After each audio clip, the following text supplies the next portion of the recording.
جہنم کا ایندھن کون لوگ؟ اللہ تعالیٰ قرآن میں فرماتا ہے کافر جہنم کی بھٹیاں اور اس میں جلنے والی لکڑیاں ہیں۔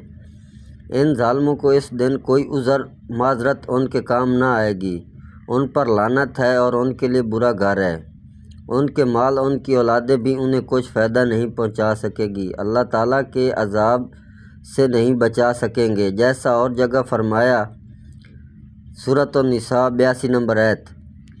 تو ان کے مال و اولاد پر تعجب نہ کرنا، اس کی وجہ سے اللہ کا ارادہ انہیں دنیا میں بھی عذاب دینا ہے، ان کی جانیں کفر میں ہی نکلیں گی۔ اسی طرح ارشاد ہے کافروں کے شہروں میں گھومنا گھامنا تجھے فریب میں نہ ڈال دے، یہ تو مختصر سا فائدہ ہے، پھر ان کی جگہ جہنم ہے جو بدترین بچھونا ہے۔ اس طرح یہاں بھی فرمان ہے کہ اللہ کی کتابوں کو جھٹلانے والے، اس کے رسولوں کے منکر، اس کی کتابوں کے مخالف، اس کی وحی کے نافرمان اپنی اولاد اور اپنے مال سے کوئی بھلائی کی توقع نہ رکھیں۔ یہ جہنم کی لکڑیاں ہیں جن سے جہنم سلگائی اور بھڑکائی جائے گی، جیسے اور جگہ ہے سورۃ انبیاء 98 نمبر آیت۔ تم اور تمہارے معبود جہنم کی لکڑیاں ہوں۔ ابن ابی حاتم میں ہے حضرت عبداللہ بن عباس رضی اللہ تعالیٰ عنہ کی والدہ صاحبہ حضرت ام فضل کے بیان ہے کہ مکہ شریف میں ایک رات رسول اللہ صلی اللہ علیہ وآلہ وسلم کھڑے ہو گئے اور بآواز بلند فرمانے لگے، لوگو کیا میں نے اللہ کی باتیں تم تک پہنچا دی؟ لوگو کیا میں نے تبلیغ کا حق ادا کر دیا؟ لوگو کیا میں وحدانیت اور رسالت کا مطلب تمہیں سمجھا چکا ہوں؟ حضرت عمر فرمانے لگے، ہاں حضور صلی اللہ علیہ وآلہ وسلم، بے شک آپ نے اللہ کا دین ہمیں پہنچایا۔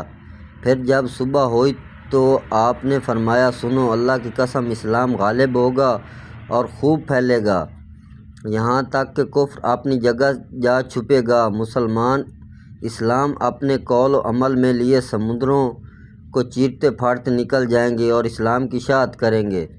یاد رکھو وہ زمانہ بھی آنے والا ہے کہ لوگ قرآن کو سیکھیں گے، پڑھیں گے، پھر تکبر، برائی اور اندھے پن کے طور پر کہنے لگیں گے، ہم قاری ہیں، ہم عالم ہیں، کون ہے جو ہم سے بڑھ چڑھ کر ہو؟ کیا ان لوگوں میں کچھ بھی بھلائی ہوگی؟ لوگوں نے پوچھا، حضور صلی اللہ علیہ وآلہ وسلم وہ لوگ کون ہیں؟ آپ نے فرمایا، تم ہی مسلمانوں میں سے ہوں گے، لیکن خیال رہے کہ وہ جہنم کا ایندھن ہیں۔ ابن مرودیہ میں بھی یہ حدیث ہے۔ اس میں یہ بھی ہے کہ حضرت عمر نے جواب میں کہا، ہاں ہاں اللہ کی قسم آپ نے بڑی حرص اور چاہت سے تبلیغ کی، آپ نے پوری جدوجہد اور دوڑ دھوپ کی، آپ نے ہماری زبردست خیر خواہی کی اور بہتری چاہی۔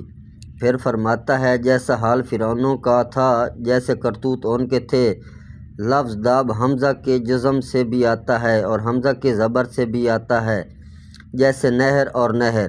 اس کے معنی شان، عدالت، حال طریقے کے آتے ہیں۔ امر القیس کے شعروں میں بھی یہ لفظ اس معنی میں آیا ہے۔ مطلب اس آیت شریف کا یہ ہے کہ کفار کا مال و اولاد اللہ کے ہاں کچھ نہ کام آئے گا، جیسے فرعونوں اور ان کے سے اگلے کفار کو کچھ کام نہ آیا۔